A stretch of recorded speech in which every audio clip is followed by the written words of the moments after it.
అయ్యి ఆ షోలో విన్ అవ్వడం జరిగింది.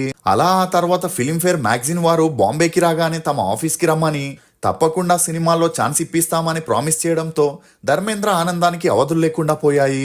ఇక ఇదే విషయం ఇంట్లో చెప్పగా అందుకు తల్లి తండ్రి భార్య ఒప్పుకోకపోయినా అదంతా పట్టించుకోకుండా 1958లో ధర్మేంద్ర బాంబేకి వెళ్లడం జరిగింది.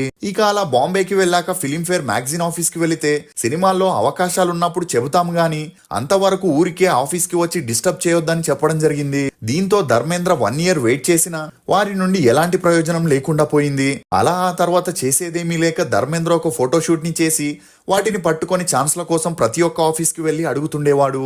ఇక అలా 1 year తర్వాత అప్పటికే ఒక ఫ్లాప్ మూవీని డైరెక్ట్ చేసిన అర్జున్ హింగోరానే అనే అతను ధర్మేంద్ర లుక్స్ హ్యాండ్సమ్ గా ఉండడంతో Dil be Tera hum be తేరా అనే మూవీలో హీరోగా ఛాన్స్ ఇవ్వడం జరిగింది. అలా ఈ మూవీ 1960లో రిలీజ్ అయి ఫ్లాప్ అయింది. కానీ ధర్మేంద్ర యాక్టింగ్ మరియు లుక్స్ చాలా ఇంప్రెసివ్ గా ఉండడం